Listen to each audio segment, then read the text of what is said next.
avoir travaillé à la douane sans passer le concours. Après les journalistes et les étudiants, les populations de la commune d'Adjamé sont invitées à s'impliquer dans la lutte contre la corruption et infractions assimilées en Côte d'Ivoire.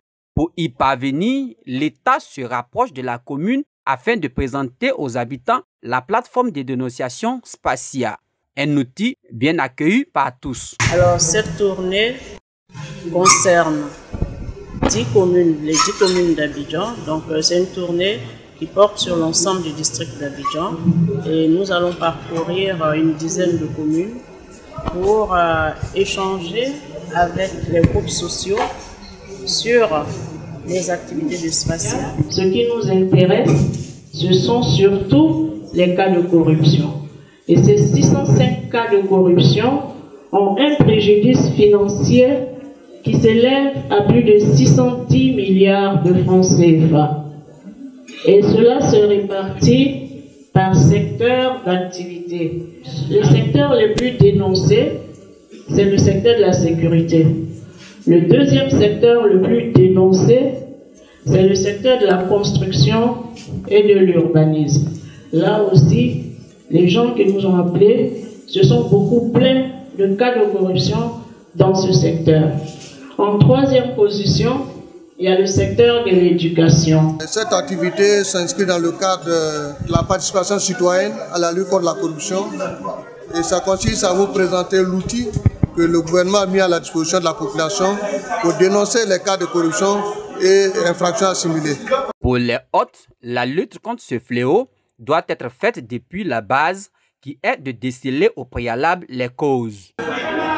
Bon, c'est un outil qui vient à point nommé pour essayer d'éradiquer la corruption. La cherté de la vie fait que les gens sont corrompus.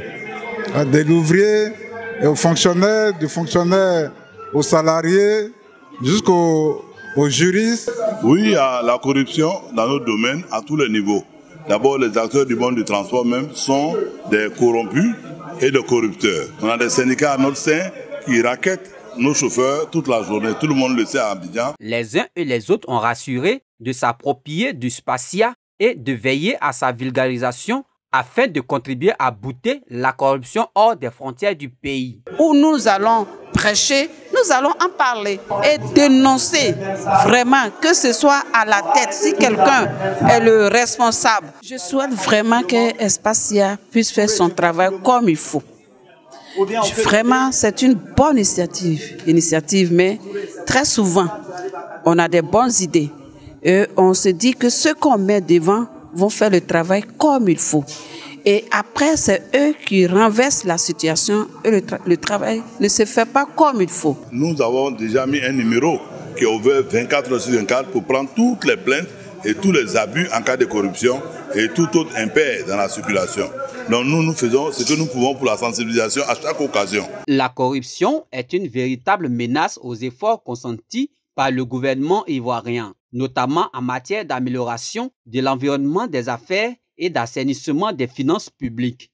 Elle constitue également un frein aux importants acquis économiques réalisés par le pays ces dernières années.